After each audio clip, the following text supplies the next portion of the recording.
ravioli. So first we're gonna start with the egg mixture that's gonna go inside our flour well later. So we're going to add 4 eggs into our bowl.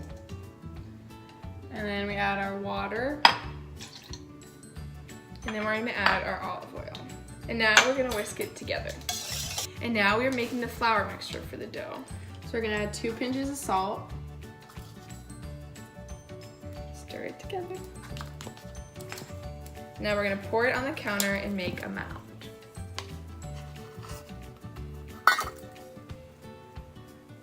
So now we're going to pour half the egg mixture into our flour mound. I'm gonna stir it.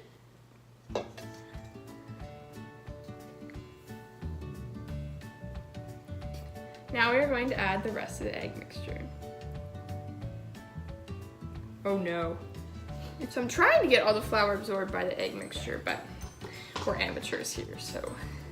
Now that we have our dough in somewhat of a ball form, we're gonna knead it for 8 to 10 minutes and add flour if it gets too sticky. Now that the dough is in ball form and wrapped in saran wrap so air can't get in, we're gonna put it in the fridge and let it rest for 1 hour. So now we're gonna be making the filling for our raviolis, combining the 4 cheeses, parsley, and eggs. So first we're gonna put in the provolone cheese. Now we're gonna put in 1 cup of mozzarella. Add the parsley, And then we have 2 cups or 16 ounces of ricotta cheese, 2 eggs, 8 ounces of cream cheese. And now we're gonna mix this all together. This is our finished filling. We'll take our dough that's been chilling for an hour out, and we're about to roll it into 2 separate sheets. So now that we have our 1/4 of dough that we cut, we're gonna first use a rolling pin and roll it into the smaller depth. Now Teresa is going to roll it through as I help hold the pasta roller in place. So now we have a sheet. We want to take it out and lay it flat. And this is at this first notch on the thing. So now we're gonna do our other 4ths, and then we're gonna come back and do it on a smaller notch. Now that we have 4 doughs that are a little bit flatter, we're gonna turn our notch up to 3, and we're gonna send them through again. So we'll show you the first one, and then we'll do the 3 after that. And each time we can see that it's getting a little bit thinner and a little bit longer. Now that the dough is getting longer, we're gonna skip up to 5. So now that we have our dough all flattened, we're gonna make a bunch of these raviolis. So we're gonna be scooping out our filling using this small scooper onto all our dough here, and then we're gonna put the top on, seal it, cut it with this to give it the cool edge that you see there.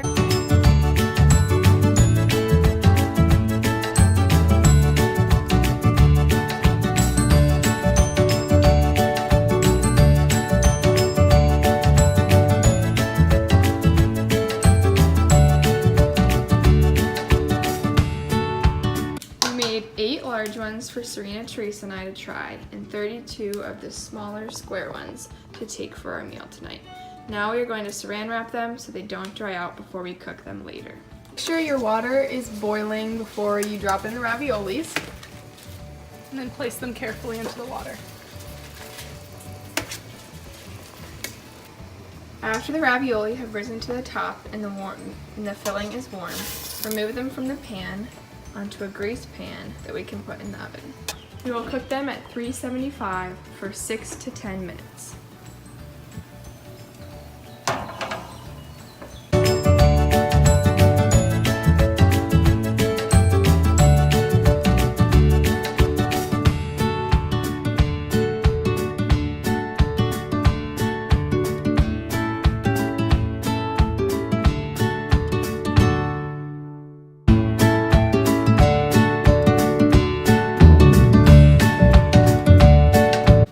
Now we're gonna make the monster cookies for dessert.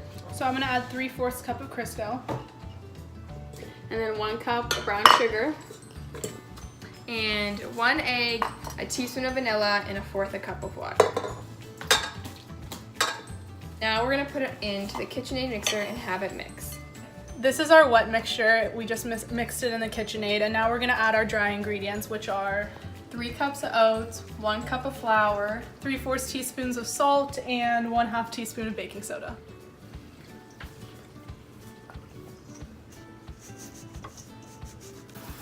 So this is what our mixture looks like now that we mix the dry ingredients and the wet ingredients. And now we're gonna be adding 1 cup of M&Ms and 1/2 cup of chocolate chips and mixing it by hand.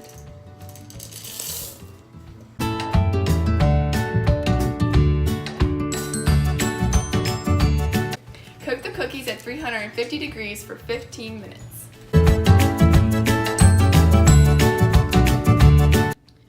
Right now I'm going to be making the biga, the starter for the flour that we will make tomorrow. The first thing I'm going to do is to level the scale while the bowl is on it. 500 grams of water into this bowl. And I put this off to the side. Now what I do next is I measure out 500 grams of unbleached bread flour or all-purpose flour. Next thing I'm going to do is add 2 grams of yeast. This is the yeast. Now I am going to mix yeast with flour with my wooden spoon that it says, and then I'm going to stir in the water and mix for 2 minutes. This is the final product after stirring for 2 minutes. So now we're gonna make the ciabatta bread doing the second step. So here is the biga that we made yesterday. And here we have our 776 grams of water and 28 grams of oil. Olive oil. Olive oil. We have 1 tablespoon of salt and 1 teaspoon of yeast. So now I'm gonna add 1,000 grams of flour.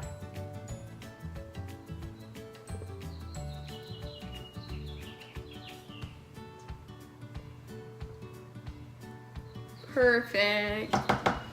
So now I'm going to pour in the salt and the yeast on 2 separate sides.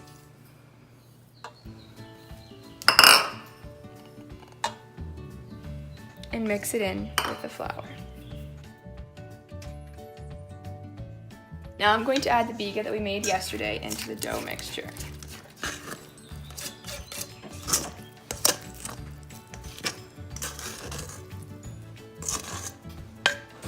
I'm going to add the water and oil to the mixture. And we are going to put it into the mixer. Put our bread mixer on. Lift it up and turn it on to stir. A couple times you're going to want to stop it and stir down the sides to make sure that it gets evenly mixed. If you mix the bread a couple of times and it's too dry or sticky like ours is right now, you're just gonna wanna add a little bit more of water to your mixture. If you have a KitchenAid mixer, make sure you switch to a paddle to mix the rest of the mixture. We're gonna knead it now for 5 minutes. Make sure you olive oil your bowl really well.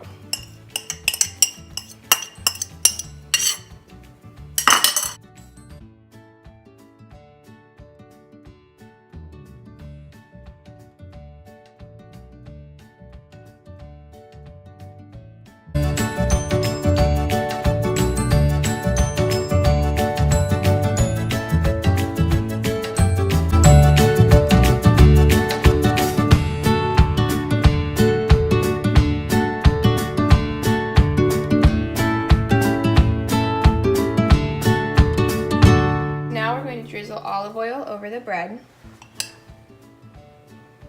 Then I'm going to pour salt into my hand and lightly sprinkle it over the entire thing.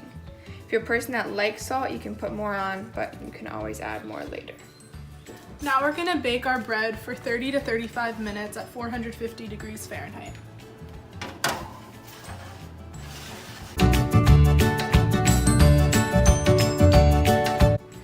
Okay, so we are testing our ravioli right now.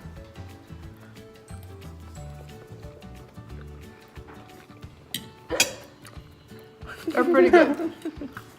Good. The filling's really good.